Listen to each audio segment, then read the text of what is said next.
அருட்பெருஞ்சோதி அருட்பெருஞ்சோதி தனிப்பெரும் கருணை அருட்பெருஞ்சோதி. எல்லா உயிர்களும் இன்புற்று வாழ்க, வள்ளல் மலரடி வாழ்க வாழ்க. கொல்லா வருதம் குவளை எல்லாம் ஓங்குக, நல்லோ நினைத்த நலம் பெறுக, நன்று நினைத்தெல்லோரும் வாழ்க இசைந்து. உலக மக்களே, அறிவார்ந்த அன்பர்களே, ஆண்மநேய ஒருமைப்பாடுடைய அன்பர்களே, அருட்பெருஞ்சோதி ஆண்டவருடைய திருவிளையாடலை பார்த்து கொண்டிருக்கிறோம்.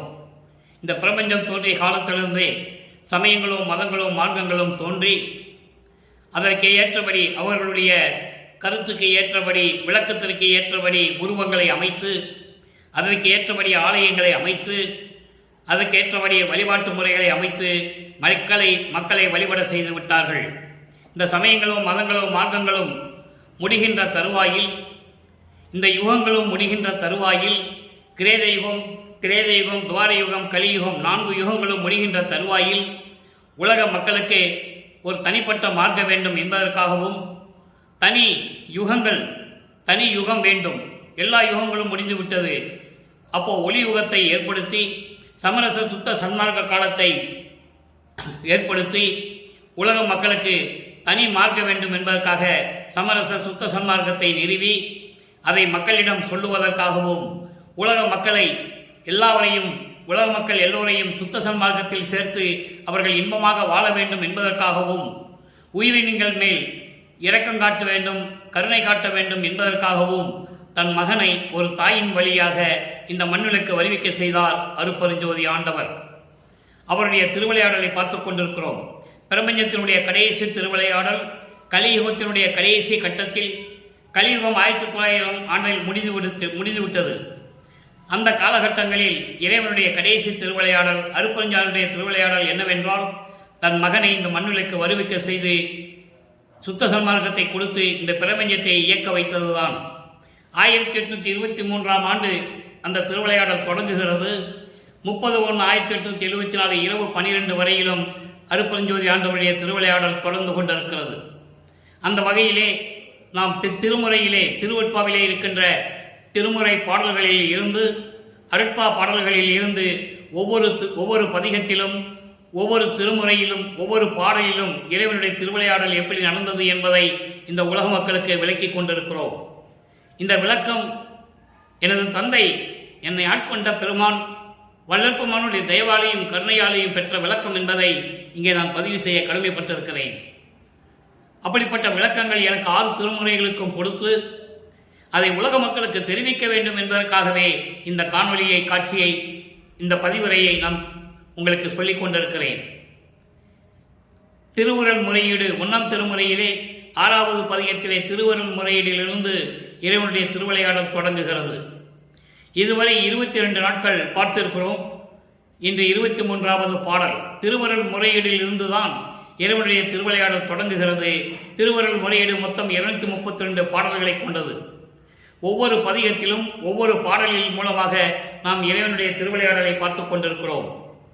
சமயங்களும் மதங்களும் மார்க்கங்களும் சூழ்ந்திருந்த காலகட்டங்களில் இந்த சமயங்களும் மதங்களும் மார்க்கங்களும் எப்படி இறைவனுடைய நிலையை உருவகப்படுத்தின என்பதையும் அதன் வழிபாட்டு முறைகளையும் உலக மக்களுக்கு தெரிவிக்க வேண்டும் என்பதற்காகவே தன் மகனை அங்கே இருக்க செய்கிறார் அருட்பெருஞ்சோதி ஆண்டவர். அந்த நிலையை பார்த்து கொண்டிருக்கிறோம். ஒரு தாயின் வழியாக வருவிக்க உற்று 1ஆம் ஆண்டிலிருந்து 8 ஆண்டுகள் வரையிலும் எந்த விதமான நிலையிலும் நமது பிள்ளை பெருமானவர்கள் அவருடைய மனநிலை ஒரு நிலையில் இல்லை. வருவிக்க உற்று 8 ஆண்டுகள் வரையிலும் எந்த நிலையும் அவருக்கு தெரியாது. 9வது ஆண்டிலே ஆட்கொண்ட பிறகு இறைவனால் வருவிக்க உற்றவன் என்ற நிலை மட்டும் அவருக்கு தெரிகிறது. அந்த நிலையை, இறைவனால் வருவிக்க உற்றவன் என்ற ஒரு நிலையை கூட வெளியிடம் யாரிடமும் சொல்ல முடியாது, சொல்லவும் கூடாது. இது காலத்தின் கட்டாயம். அந்த நிலையில் இருக்கும்போது திருவருள் முறையிலே பாடலிலே எப்படி இறைவனை வேண்டுகிறார், அதாவது வருவிக்க உற்று 9வது ஆண்டிலிருந்து 12 ஆண்டுகளுக்குள் நடந்ததை இப்போ நம்ம பார்க்குறோம். அந்த 3 வருடங்களுக்குள் என்ன நடந்தது, அதுதான் திருவருள் முறையீடு. இங்கே பாருங்க, இன்னைக்கு 23வது பாடல்.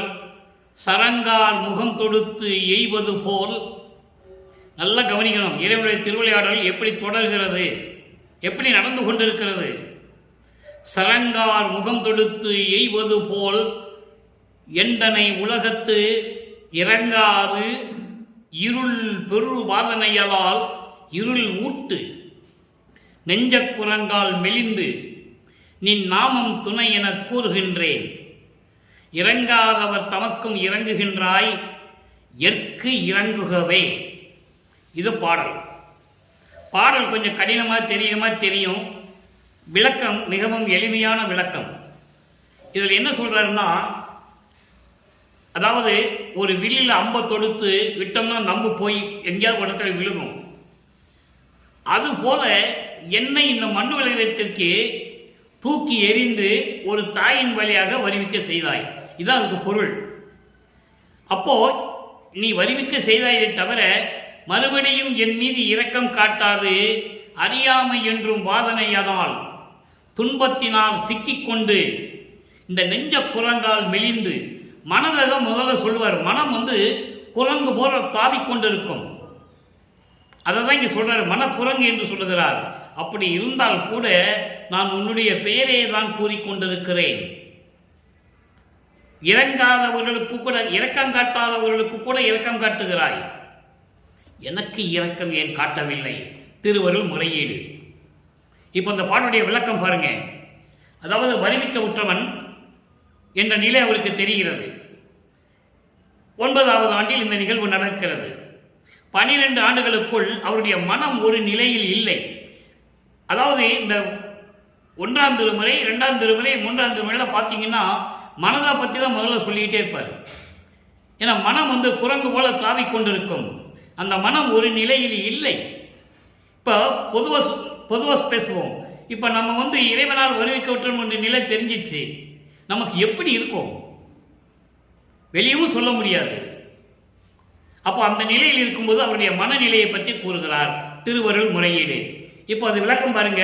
வில்லில் அம்பை தொடுத்து எய்வது போல என்னை தூக்கி எறிந்து, உன்னிடமிருந்து என்னை தூக்கி எறிந்து என்னை இந்த மண்ணுலகிற்கு வருவிக்க செய்து நீயும் இரக்கம் காட்டாது அறியாமையில் இருக்க செய்து எனக்கு மறைப்பு நிலையை கொடுத்து எதுவும் தெரியாத நிலையில் வேதனைகளையும் கூடவே கொடுத்து நான் துன்பப்பட்டு கொண்டிருக்கிறேன்.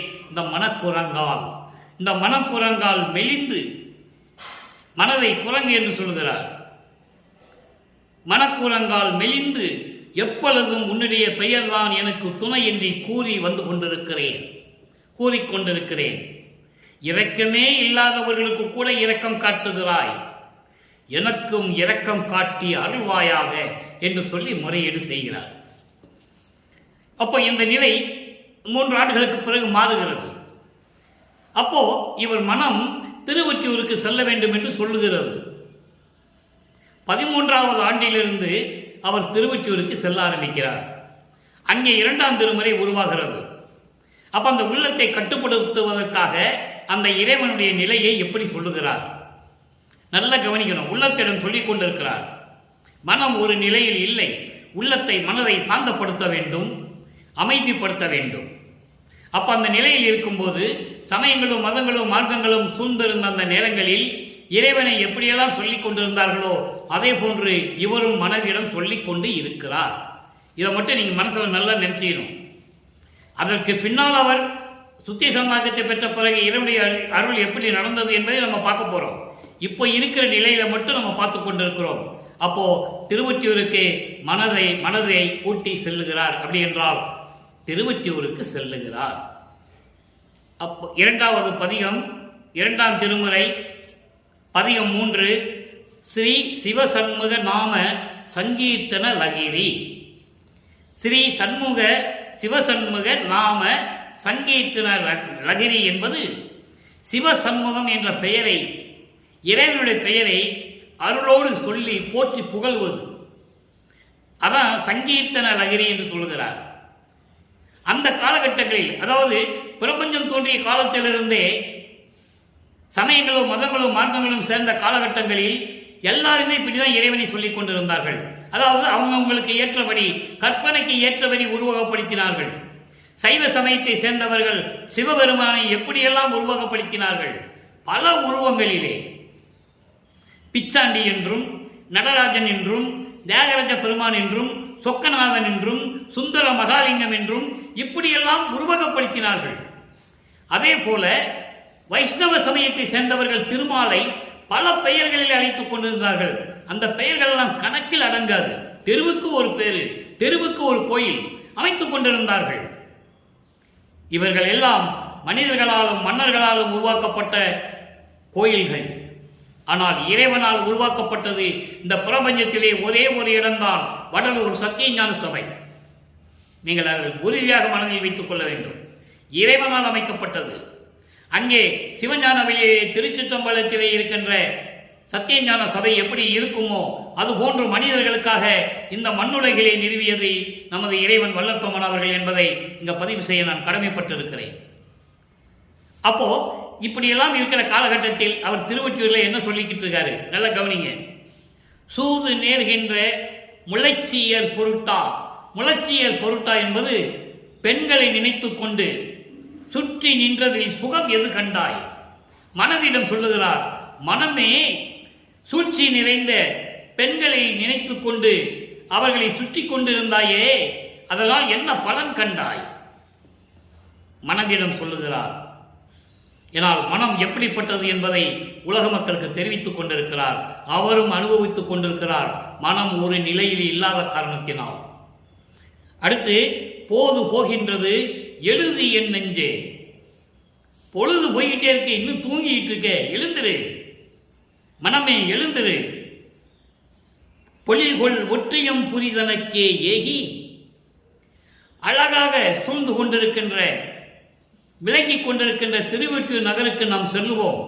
அங்கே போய் இறைவனை பார்ப்போம். அங்கே போய் பார்த்தால் என்ன சொல்லிட்டு இருக்காங்க, சிவசண்முகா சிவசிவா என்று நினைத்து உள்ளம் உருகும்படி வணங்கிக் கொண்டிருக்கிறார்கள். நம்மளும் நம்மளுடைய துயரத்தை எப்படி சொல்ற பாருங்க, நம்மளுடைய துயரத்தை நாமும் சொல்லி இறைவனை வணங்குவோம். இதில் எந்த சந்தேகமும் வேண்டாம். என் மேல் எந்த சந்தேகமும் படாத, என் கூட வா, இது என் மீது சத்தியம், அவர் அருள் பெறலாமே, இறைவனுடைய அருள் பெறலாமே என்று சொல்லி இந்த பாடலை அருளி இருக்கிறார்கள். அதனுடைய விளக்கத்தை பாருங்க, ரொம்ப அற்புதமா இருக்கும். அதாவது, மனமே நெஞ்சே சூழ்ச்சி நிறைந்த வஞ்சகத்திற்கு சமமான பெண்களை நம்பி அவர்களை சுற்றி சுற்றி திரிந்து நின்றதில் என்ன பயன் கண்டாய். மனதிடம் சொல்லுகிறார், மனம் அப்படிப்பட்டது, காமத்தை வெல்ல வேண்டும். காமம், குரோதம், லோபம், மோகம், மதம், ஆச்சரியம் 6 பிண்ட துரிசுகளை கடக்க வேண்டும். முதல் நிலையில் இருந்து கொண்டிருக்கிறார் நமது பிள்ளை பெருமான் அவர்கள். நமது குழந்தை இறைவன் அப்போ ஒன்றுமே தெரியாது. அவருக்கு இறைவனுடைய திருவிளையாடல் நடந்து கொண்டிருக்கிறது. மகனுக்கு மறைப்பு நிலையை கொடுத்து இப்படி நிலைகளை இருக்க வைக்கிறார். அப்புறம் சொல்றா பாருங்க, மனமே பொழுது போய் கொண்டிருக்கிறது, எழுந்திரு, நம்ம திருவொற்றியூருக்கு போவோம் சொல்லி மனதிடம் சொல்லி மனதை தட்டி எழுப்புகிறார். அழகான திருவொற்றியூர் நகருக்கு சென்று இறைவனை நோக்கி சண்முகா சிவசிவா என்று மனதில் நினைத்து நெகிழ்ந்து வணங்கி நமது துயரங்களின் நிலைகளையெல்லாம் சொல்லுவோம். இறைவன் அருளை பெறலாம். இதில் உனக்கு எந்த விதமான சந்தேகமும் வேண்டாம். சந்தேகப்படுவதோ குறைகளை சொல்லுவதோ அதெல்லாம் நிறுத்திக்கோ. என்னுடன் திருவொற்றியூருக்கு வா, இது என் மீது சத்தியம், வந்தால் இறைவனுடைய அருளை பெறலாம் என்று சொல்லுகிறார். அதே வல்லற்பமானவர்கள் சுத்த சன்மார்க்கத்தை பெற்ற பிறகு இந்த பிரபஞ்சத்தின் தலைவன் யார், உண்மையான இறைவன் யார், அந்த இறைவனை எப்படியெல்லாம் அருளை பெற்றுக் கொண்டேன், இறைவனுடைய திருவிளையாடல் எப்படியெல்லாம் நடந்தது என்பதை விளக்கி கூறுவார். அதை பின்னால பார்க்கணும். இப்போ 2ஆம் திருமுறை வரைக்கும் நம்ம பார்த்துட்டோம். இந்த திருமுறைகள் 2ஆம் திருமுறை இந்த பாடல்கள் எல்லாம் நமக்கு அருளும் போது வல்லப்பெருமான்கள் வருவிக்க உற்று 18 ஆண்டுகள் முடிந்து விட்டது. அடுத்து 3வது எட்டுக்கு செல்லுகிறார். 3வது திருமுறை அங்கே உருவாகிறது. அங்கே இரங்கல் மாலை பதிகம் 3, இரங்கல் மாலை 13வது பாடல். தன்னை தலைவியாகவும் இறைவனை தலைவனாகவும் வர்ணனை செய்து தோழியிடம் சொல்லுவது போல இந்த பாடலை அருளியிருப்பார்கள். ஒரு பெண் ஆணை காதலிக்கிறாள். அவள் காதலிக்கும் போது அந்த காதலன் வரவில்லை, ஏமாற்றுகிறான். அப்போ அந்த காதலினுடைய மனநிலை எப்படி இருக்கும்? அதை தோழியிடம் சொல்லுகிறார் தலைவி. ஒரு பெண் காதலித்தால் தன்னுடைய காதலை முதலில் தோழியிடம் தான் சொல்லுவாள். தோழியிடம் சொல்லுவது போல உள்ளத்திடம் சொல்லி உலக மக்களுக்கு தெரிவித்துக் கொண்டிருக்கிறார், நான் இந்த நிலையில் இருந்து கொண்டிருக்கிறேன். இப்ப இரங்கல் மாலையை பாருங்க. ஏடார் பொழில் சூழ் ஒற்றியனார் என் கண் அணையார் என் தலைவர். தன்னை தலைவியாகவும் இறைவனை தலைவனாகவும் வர்ணனை செய்து இது உலக மக்களுக்கு தெரிவித்துக் கொண்டிருக்கிறார். அந்த காலகட்டங்களில் சமயங்களும் மதங்களும் மார்க்கங்களும் இறைவனை என்ன சொல்லிக் கொண்டிருந்தன? தியாகராஜ பெருமான், நடராஜன், இப்படியெல்லாம் சொல்லிக் கொண்டிருந்தன. இவரும் அதை சொல்லிக் கொண்டு இருக்கிறார். அப்போ அவருக்கு அதான் தெரியும். அப்போ அதான் அவருக்கு தெரியும். இப்போ பாருங்க, இந்த பதியத்துக்கு பின்னால் போய் பார்த்தோம், நம்ம பார்க்க போகிறோம். தியாகராஜ பெருமான் தெருவழியா ஓடுவாங்க. ஓடாத ஓடாத கூப்பிடுவாரு, இறைவா ஓடாதன்னு, நீ பெரிய இடத்து அழுப்பா, பெரிய இடத்து சமாச்சாரம், நீ உன்னை நான் பார்க்க முடியாதுன்னு சொல்லி ஓடுவார். இருக்கு பாடல்ல, பின்னால் பார்க்க போகிறோம். இப்போ என்ன, தலைவன் வரவில்லை, அதை தான் முதல்ல சொல்றார். என் தலைவர் பீடார் மாலையிட்டது அன்றி, பீடு ஆர் மாலையிட்டது அன்றி பின் ஒரு சுகமும் பெற்றறியேன். வாடா காதல் பெண்கள் எல்லாம் வலது பேச நின்ற நடி, கோடார் கொங்கை மாதே என் குறையை எவருக்கு கூறுவேனே. எப்படியெல்லாம் உலக மக்களுக்கு தெரிவிக்கிறார் தெரியுமா? இதை மக்களிடம் யார் சொன்னது? யாரும் சொல்லவில்லை. வளர்ப்பமானவர்கள் நமது இறைவி வருவிக்க உற்று 202 ஆண்டுகள் நடந்து விட்டது. இறைவனுடைய திருவிளையாடல் நடந்து கொண்டிருந்ததை யார் சொன்னது மக்களிடம்? வல்லப்பமனை பற்றி பேசும்போது ஒரே வரியில் சொன்னார்கள், சோறு போட சொன்னார், முடிஞ்சு போச்சு, அவ்வளவுதான். போட சொன்னார் தான். ஆனால் மற்ற நிலையை யார் சொல்றது? வல்லப்பமனுடைய இறைநிலை எப்படி இருந்தது? அவர் எதுக்காக வருவிக்க உற்றார்? எப்படி இறைவனுடைய திருவிளையாடல் நடந்தது? அதை தான் நம்ம பார்த்துட்டு இருக்கோம். இப்ப பாருங்க, இதனுடைய பொருள் பாருங்க. பூஞ்சோலைகள் நிறைந்த, பூஞ்சோலைகளும் நீர்நிலைகளும் நிறைந்த திருவொற்றியூரினார், திருவொற்றியில் இருக்கின்ற கணவர் என் தலைவர், என் கண் போன்றவர். அதோடு மட்டுமல்ல, பீடார் மாலையிட்டதன்றி, அழகான மனமுடைய பெரிய மாலையிட்டார். எனக்கு ஏற்கனவே கூறியிருக்கிறேன், மாலையிட்டார் என்பது ஆட்கொண்டார் என்று பொருள். தன்னை ஒரு பெண்ணாக உருவப்படுத்தி இந்த பாடலை கொடுத்ததினால் மாலையிட்டார் என்று சொல்லுகிறார். அப்படி மாலையிட்டு என்னை ஆட்கொண்ட பின் ஒரு சுகமும் பெற்றறியேன். ஒரு சுகத்தை அவர் கொடுக்கல. வாடா காதல் பெண்கள் எல்லாம் வலது பேச, காதல் கொண்ட பெண்கள் எல்லாம் என்னை ஏளனமாக பேச, அதாவது ஊர் மக்கள் எல்லாம், அங்கே இருந்தவர்கள் எல்லாம் என்னை கேலி பேச, என்ன இவர், என்ன இந்த பையன், அப்போ சின்ன வயசு தானே அவருக்கு, அப்போ இவர் ஏன் இந்த மாதிரி ரோட்டில் தெரிஞ்சுக்கிட்டு பைத்தியம் பிடிச்சிக்கிட்டு உடம்பெல்லாம் திண்ணூர் பூசிக்கிட்டு கடுக்காம் போட்டுக்கிட்டு கொண்டை போட்டுக்கிட்டு இப்படியெல்லாம் தெரிஞ்சுக்கிட்டு இருக்கிறானே, யார் இது அப்படின்னு என்னை ஏளனம் பேசுகிறார்கள்.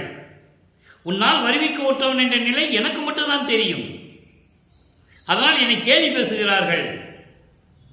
அழகான இளம் பெண்ணே, என் தோழியே, என் குறையை நான் யாரிடம் போய் சொல்லுவேன்? கோடா கொங்கை மாதை என்று சொல்லுகிறார். அதாவது தோழியை வர்ணனை செய்கிறார். அழகான மார்பங்களுடைய பெண்ணை என்று சொல்லுகிறார். அதை தான் நான் இளம் பருவம் பெண்ணை என்று சொல்லுகிறேன். அதை நீங்க புரிஞ்சுக்கணும். அப்படி இருக்கின்ற பெண்ணே, என் குறையை எவருக்கு கூறுவேனே? நான் யாரிடம் போய் சொல்லுவேன்? வந்தாரு, 9வது ஆண்டிலே என்னை ஆட்கொண்டாரு, அவராட்டு போயிட்டாரு. வேறு எந்த சுகமும் நான் அவர்கிட்ட எந்த விதமான அருளையும் பெறவில்லை. இந்த குறையை போய் நான் யார்கிட்ட சொல்லுவேன் என்று சொல்லி உள்ளத்திடம் சொல்லுகிறார். 2ஆம் திருமுறையிலே புண்ணிய விளக்கத்திலே உள்ளத்திடம் திருநீர் சொல்லுவார். அடுத்த நிலை மாறுகிறது. உள்ளத்தில் என்ன சொல்லுவாரு? சிவசண்முகா சிவசிவா என்று சொல்லி இறைவனை வணங்குவோன்னு சொல்லுவாரு. அப்புறம் நிலை மாறுகிறது.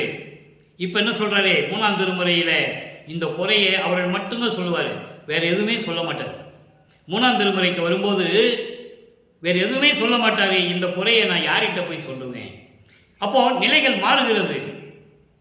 4ஆம் திருமுறைக்கு வரும்போது இறைவன் ஆட்கொள்றாரு. உனக்கு திருநூறு வேண்டாம் மகனே, இனிமே நீ திருநூறு பூசாதே, உனக்கு தேவையில்லை. அப்போ சுத்த சமாஜத்துக்கு போன பிறகு திருநீர் பூசக்கூடாது அப்படின்னு நீ சொல்லிடு. சுத்த சன்மார்க்கத்தில் இருக்கிறவன் அந்த குறியீடுகள்லாம் செய்யக்கூடாது.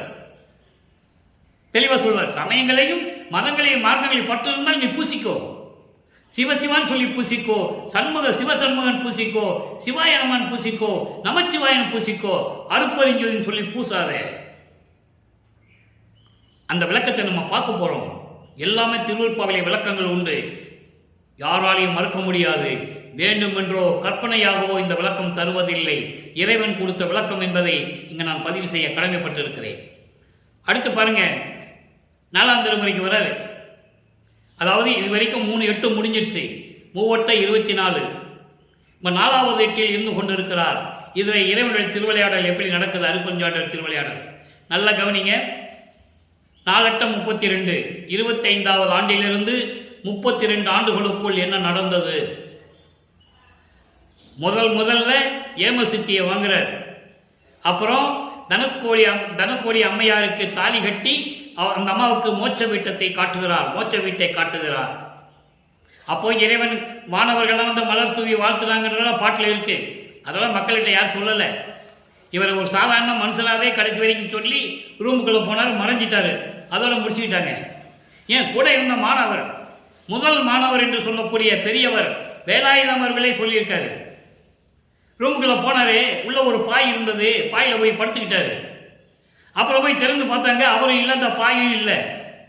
அப்புறம் என்ன ஆச்சுன்னா, அவர் எல்லாத்தையும் சொல்லிட்டு போயிருக்காரு, ஐரோப்பாவுக்கு ரஷ்யாவுக்கு போறேன்னு சொல்லி போயிட்டாரு அப்படின்னு சொல்லி அதை ஒருத்தர் கல்வெட்டில் போட்டு சித்தி வளாகத்தில் நிறுத்தி வச்சிருக்காங்க நட்டமா. நீங்க வந்தால் பார்க்கலாம். சித்தி வளாகத்தில் பொய் இல்லை, அங்க இருக்கு. அப்படிதான் வளர்ப்பமான நினைச்சிட்டு இருந்தாங்க. அவர் இறைவன் யாருமே சொல்லலையே.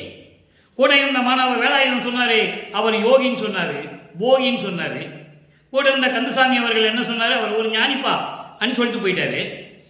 அதுக்கப்புறம் மைக்க பிடிச்சி மேடையில் பேசினவங்க என்ன சொன்னாங்க, அவர் வசனகர்த்தா, ஒரு எழுத்தாளர், ஒரு சிந்தனையாளர், விஞ்ஞானி, மருத்துவர், மூலிகைலாம் சொன்னாரு, சோறு போட சொன்னாரு, ஒரு சீர்திருத்தவாதி, இப்படிதான் சொல்லிட்டு போயிட்டாங்க. இறைவன் யார் சொன்னது? யாருமே சொல்லலையே. வளர்ப்பமான இறைவன் யார் சொன்னது? யாருமே சொல்லல. இது உண்மை, பொய் இல்லை. இப்ப நம்ம அந்த நிலையை பார்த்து கொண்டிருக்கிறோம். பாருங்க, இப்போ உங்களுக்கு உண்மை புரியும்.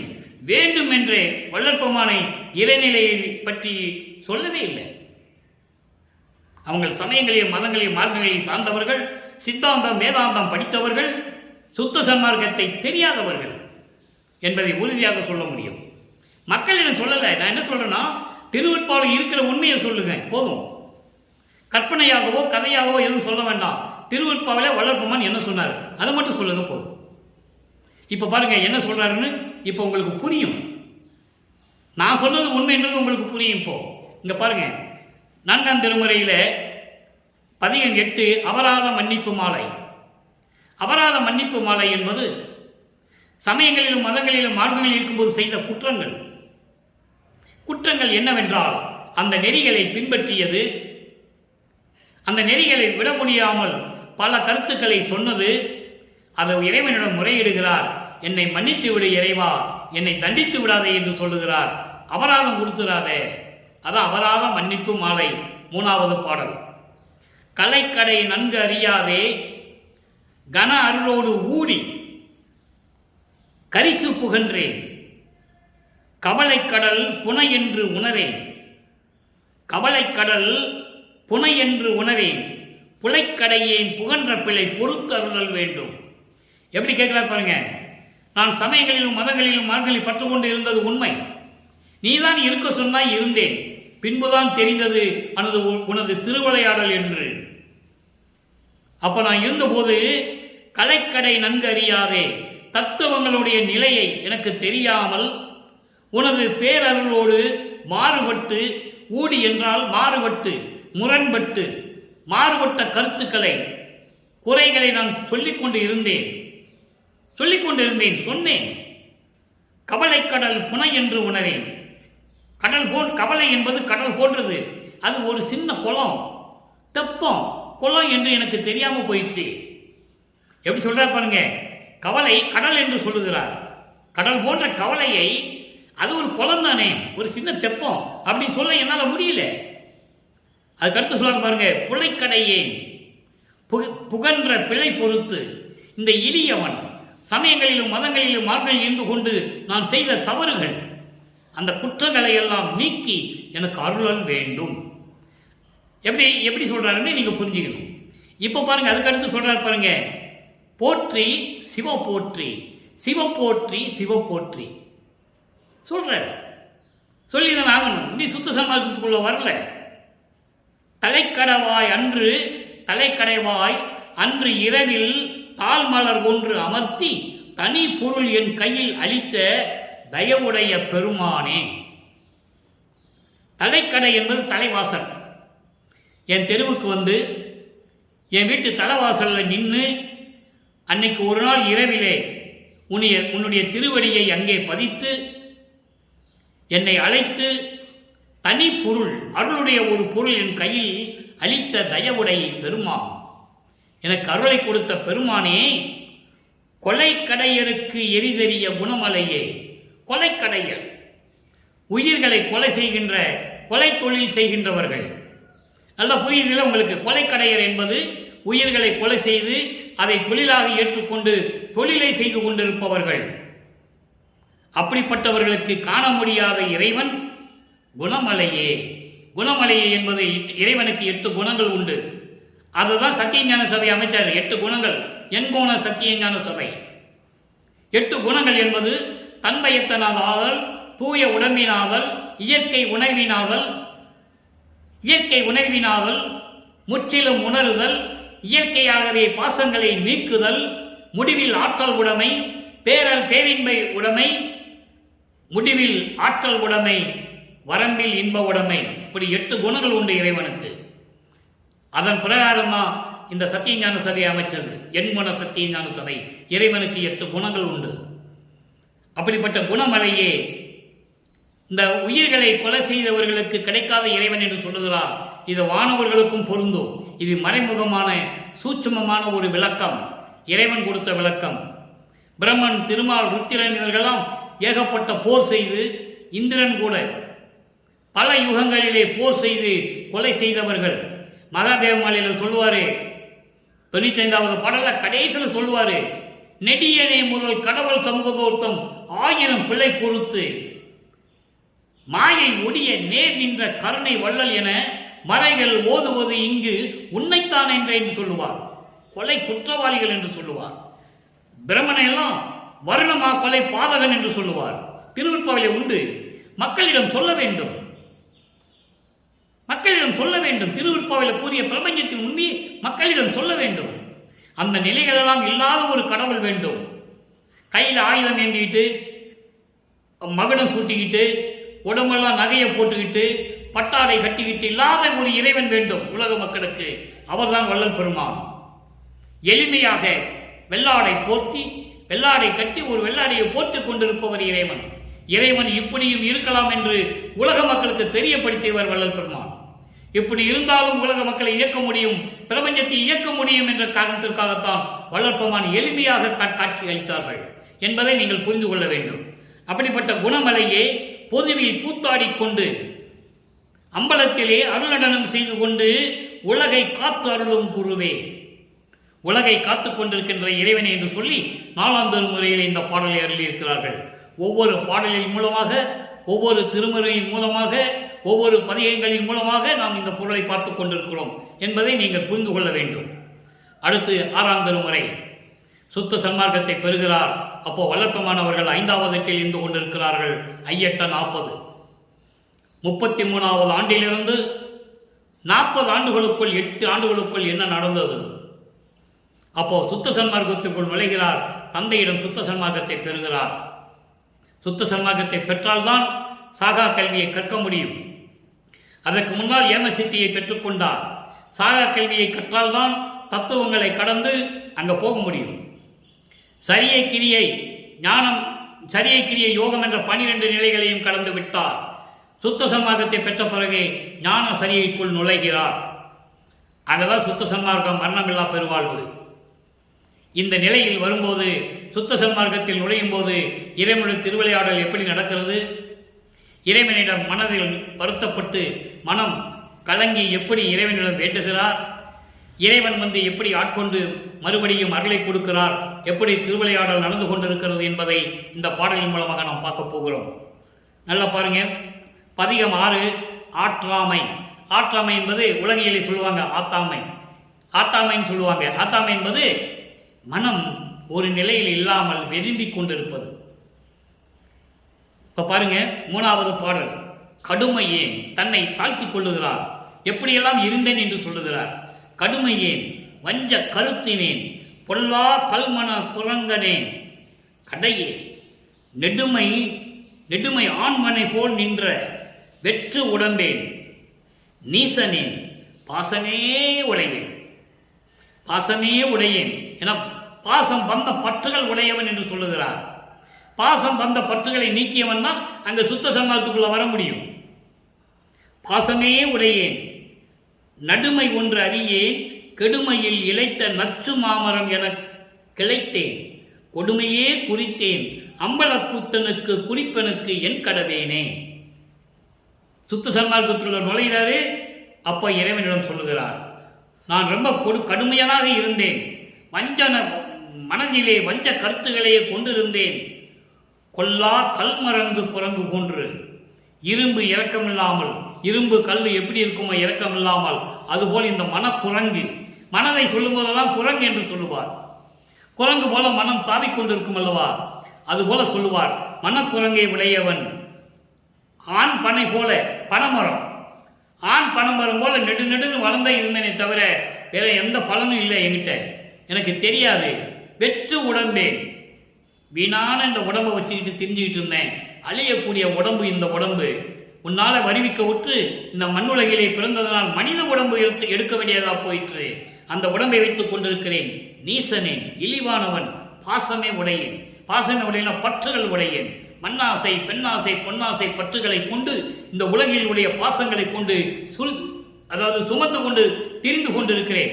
மாடு போல பொதி சுமக்கும் கழுதை போல திரிந்து கொண்டிருக்கிறேன் என்று சொல்லுவார். அப்படியெல்லாம் இருக்கின்ற நான் நெடுமை ஒன்று அறியே. நெடுமை என்பது இரக்கம், நீதி. நீதினா என்ன, இரக்கம்னா என்ன, தயவுனா என்ன, கருணைனா என்னன்னு எனக்கு தெரியாது.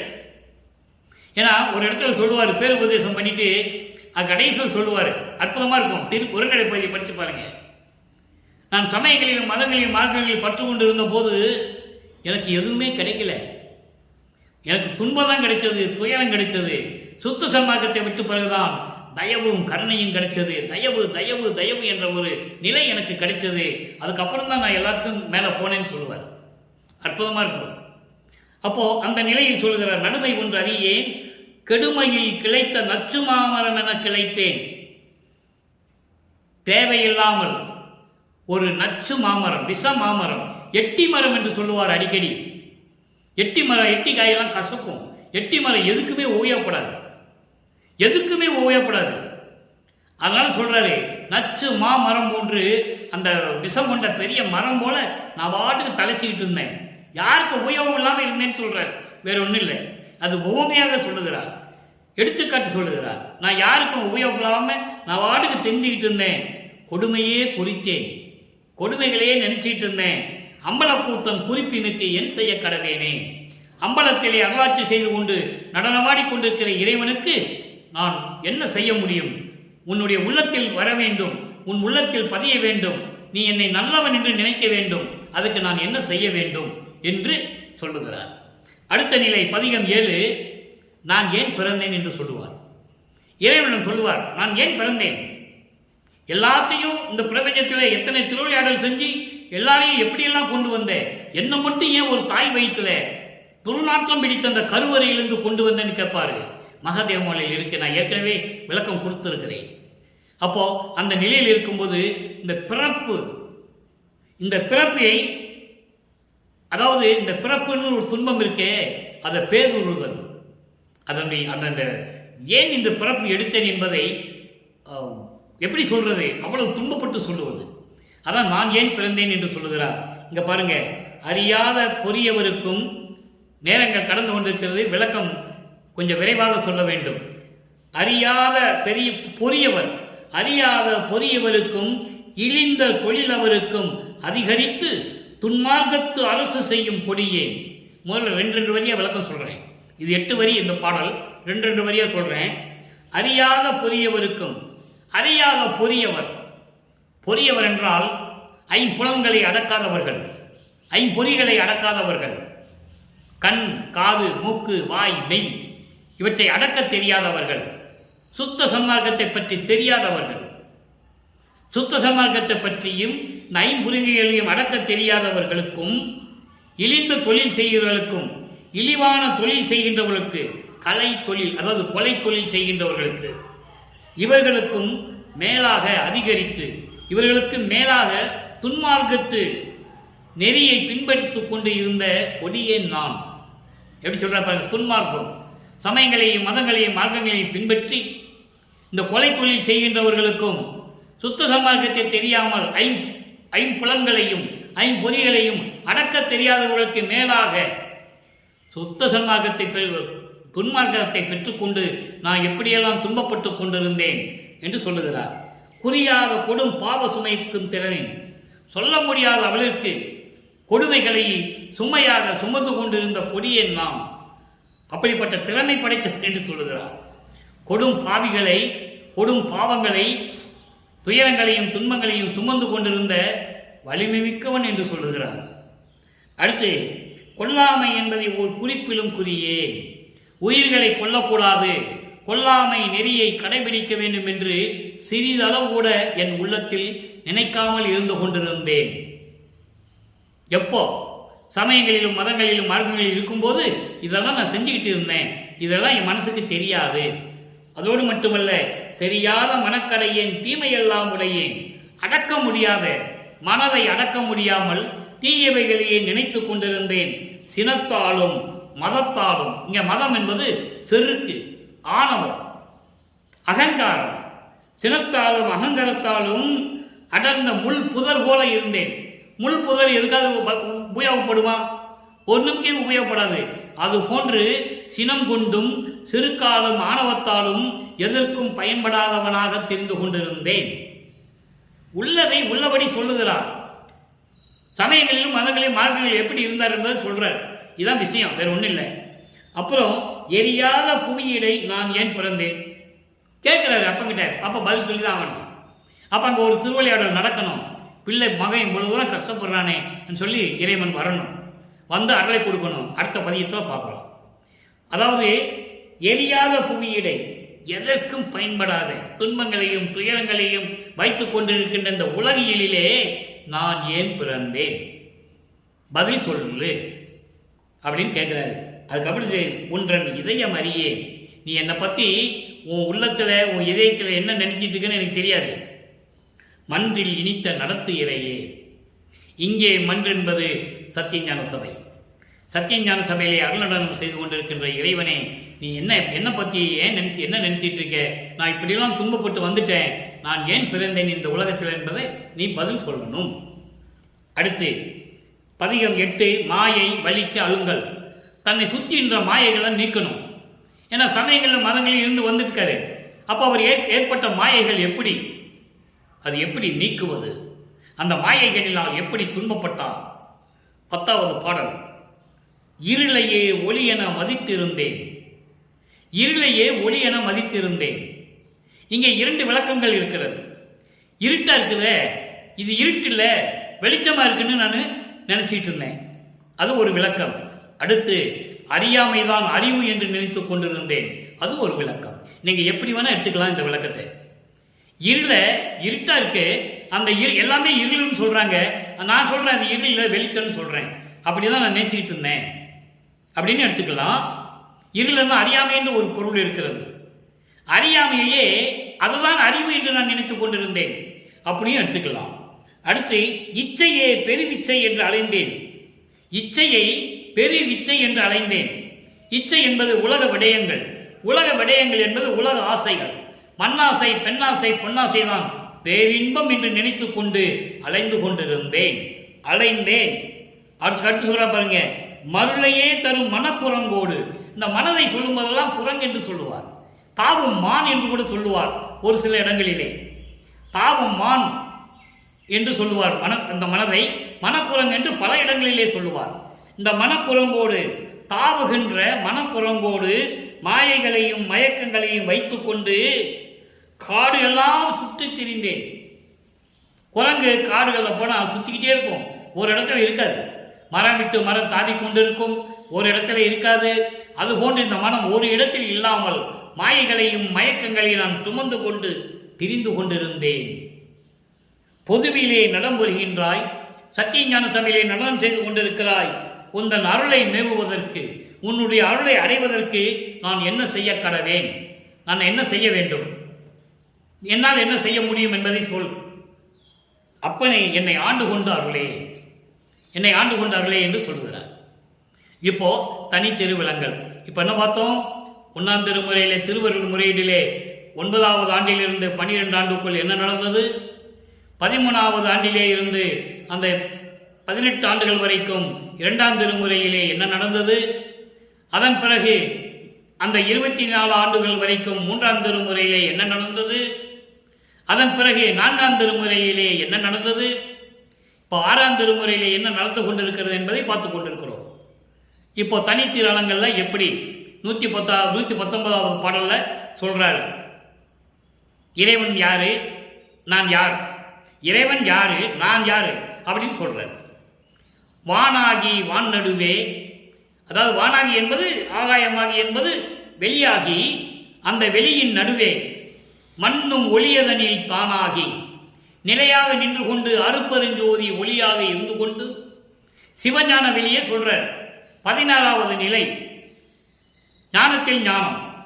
சரிய கிரிய யோகங்கள் 12 சமயங்களையும் மதங்களையும் மார்க்கங்களையும் சார்ந்தது. ஞான சரியையிலிருந்து தொடங்குது 13வது நிலை. 14 ஞான சரியை, ஞான கிரியை. ஞானத்தில் யோகம் 15, ஞானத்தில் ஞானம் 16வது நிலை. அந்த ஞான வெளியிலே நிலை பேரோடு நிலையாக நின்று கொண்டு அருப்பெருஞ்சி ஒளியாகி இறைவனாகி விளங்கி கொண்டிருக்கின்ற வானாகி உயிர் நிலை, அதாவது உயர்ந்த நிலையில் விளங்கி சன்மார்க்க உள்ளிருக்கும் தேனாகி, அப்போ சுத்த சன்மார்க்கத்திலே இருக்கின்ற தேன் போன்ற இறைவனாகி தெல்ல அமுதமாய் தித்திக்கும் தேவே இறைவனுடைய நிலையை சொல்லுகிறார்.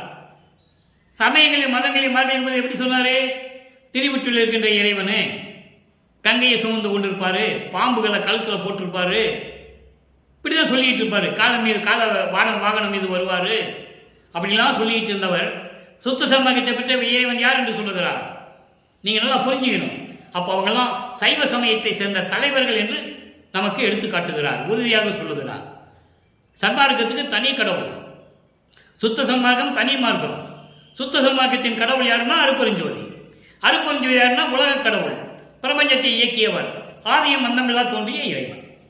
இதான் கான்செப்ட், நல்லா புரிஞ்சுக்கணும் நீங்க. நீ யானாகி, அப்போ இறைவன் யாருன்னு சொன்னார்ல, இப்ப இவர் யாருன்னு சொல்றாரு, அதை நீங்க நல்லா கவனிக்கணும். நீ இறைவனை பார்த்து சொல்றாரு, நீ அருப்பெருஞ்சோதி ஆண்டவரே, என் தந்தையே, நீ யானாகி நானாகி என்னுள் இருக்கின்றாய். தட்ஸ் ஆல் யுவர் ஆனர்ன்ற மாதிரி முடிஞ்சு போச்சு, அவ்வளவுதான் மேட்ரு. நீ நானாகி விட்டாய், நான் நீயாகி விட்டேன், என்னுக்குள் இருக்கின்றாய். என்னையோ எதற்காக? உன்னுடைய திருவிளையாடலா? தெளிவாக கேட்கிறாரு. அப்போ நீ என்னுள், அவர் இறைவன் இவரோடு கலந்து விட்டதை பல பாடல்களிலே திருவிற்பாவிலே உண்டு. ஒரு பாடல் 2 பாடல்கள் இல்லை, எத்தனையோ பாடல்கள் உண்டு. அதை நீங்க புரிஞ்சுக்கணும். அப்புறம் மெய்யர்கள் வியப்போட இந்த விளக்கத்தை நாம் நிறைவு செய்யலாம். பதிகம் 112 மெய்யர்கள் வியப்பு 58வது பாடல். இங்க நல்லா பாருங்க. இதெல்லாம் விளக்கம் யாரும் சொல்ல முடியாது, நான் நிச்சயமா சொல்ல முடியும். இறைவனுடைய தயவும் கருணையும் சுத்த சன்மார்க்கத்தின் நோக்கத்தில் இருந்தால்தான் இந்த விளக்கம் கிடைக்கும். இதெல்லாம் யாராலையும் சொல்ல முடியாது. காய்க்கும் பருவம் தன்னை, காய்க்கும் பருவம் தன்னை பழுத்த பருவமாக்கி. இதுக்கு நீங்க என்ன சொல்லுவீங்க? காயா இருக்குது, அது காலம் போய் அது பழுத்துக்கிடுச்சின்னு சொல்லுவீங்க, பழுத்த பழமாயிடுச்சின்னு சொல்லுவீங்க. அது ஒரு உலகியல் விளக்கம். ஒரு காய் இருந்தால், மரத்தில் ஒரு காய் இருந்தால் அது என்ன பண்ணும்? போக போக அது பழுத்துரும். இங்க அப்படி இல்லை விளக்கம். காய்க்கும் பருவம் தன்னை பழுத்த பருவமாக்கி கனக சபையிலே நடிக்கின்றாய். நான் எப்படி இருந்தேன்? உன்னால வருவிக்க விட்டு, ஒரு தாயின் வழியாக வருவிக்க விட்டு 9 ஆண்டுகள் வரையிலும் யார் என்ற தெரியாத நிலையில் இருந்து 9வது ஆண்டிலே என்னை ஆட்கொண்டு, அப்போ எனக்கு எந்த நிலையும் தெரியாது. அந்த பருவத்தில் எனக்கு எதுவுமே தெரியாது. அதான் காய்க்கும் பருவம்.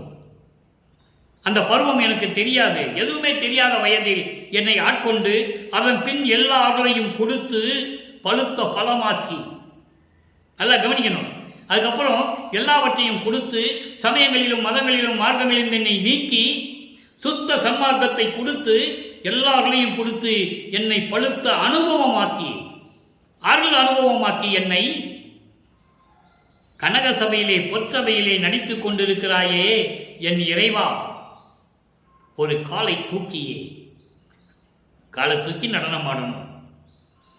என்ன காலை தூக்கி நடனம் ஆடி எடுத்துக் கொண்டிருக்கிறாயே பொற்சபையிலே, இந்த நாய்க்கும், நாய் போன்ற இந்த உன்னுடைய மகனுக்கும் தவிசி இட்டு, தவிசி என்றால் ஒரு இருக்கையை கொடுத்து, இவன் என் மகன், சுத்த சன்மார்க்கத்தை உலக மக்களுக்கு சொல்லுவதற்காகவே நான் வறுமைக்கு உற்ற மகன், என் அருளை பூரணமாக பெற்ற மகன், இந்த பிரபஞ்சத்தை இயக்கக்கூடிய மகன் என்று சொல்லி எனக்கு பொன்முடி சூட்டி இளவரசன் பட்டம் கொடுத்து, உலகில் அதான் நடந்தது.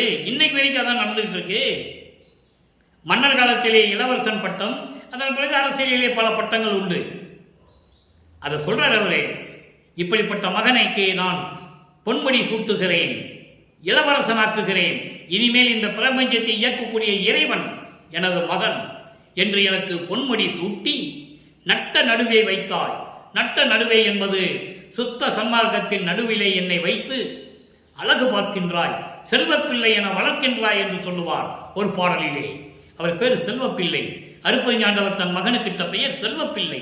கொள்ளை என இன்பம் அளித்தாய், எற்கு எனது செல்வப்பிள்ளை என எற்கு பெயரிட்டாய், தெல்லாமுதம் அளித்தாய், சுத்த சன்மார்க்க சங்கத்தை வைத்தாய், எந்தாய் கருணை எது என்று சொல்லுவார் பாடல் உண்டு. அப்ப நட்ட நடுவே வைத்து எனக்கு கருணை சூட்டி, கருணையும் கொடுத்து பொன்முடியும் சூட்டி எனக்கென்று ஒரு இடத்தை கொடுத்தாய். அந்த இடம் என்னது? கடவுள் நிலை, 16வது நிலை. கருணை அமுதம் ஊட்டியே என்று சொல்லி இந்த பாடலை நிறைவு செய்கிறார்கள். எனவே அன்பர்களே, நேரம் கடந்து விட்டது. இறைவனுடைய திருவிளையாடல் எப்படி நடந்து கொண்டிருக்கிறது என்பதை ஒவ்வொரு பாடலின் மூலமாக, ஒவ்வொரு திருமுறையின் மூலமாக, ஒவ்வொரு பதிகத்தின் மூலமாக நாம் பார்த்து கொண்டிருக்கிறோம். எனவே அப்படிப்பட்ட இறைவன் அருட்பெருஞ்சோதி ஆண்டவரையும், இறைவனுடைய மகன் வல்லற்பமானவர்கள் இந்த பிரபஞ்சத்தை இயக்கக்கூடிய இப்போ இறைவன் 5 தொழிலையும் செய்து கொண்டிருக்கின்ற இறைவனையும் வணங்கி, சுத்த சன்மார்க்கத்தில் இருந்து உருவ வழிபாடு இல்லாமல் ஜோதி வழிபாடு செய்து, மாமிச உணவுகளை தவிர்த்து, உயிரின் மீது இரக்கம் கொண்டு கருணை கொண்டும் உயிர்களை கொலை செய்யாமல் இருந்து கொண்டும் நீங்கள் இறைவனை வணங்கி அருட்பெருஞ்சோதி அருட்பெருஞ்சோதி என்ற மகாமந்திரத்தை சொல்லி நீங்கள் இறைவனுடைய அருளையும் செல்வங்களையெல்லாம் பெற்று இந்த வையகத்தில் வாழ்வாங்க வாழ வேண்டும் என்று கூறி, இந்த வள்ளலார் ஊழியன் இறைவனுடைய தயவோடையும் கருணையோடையும் ஆசி கூறி விடைபெறுகிறேன். அருட்பெருஞ்சோதி ஆண்டவருடைய திருவிளையாடல் தொடரும். நன்றி, வணக்கம். அருட்பெருஞ்சோதி அருட்பெருஞ்சோதி, தனிப்பெரும் கருணை அருட்பெருஞ்சோதி.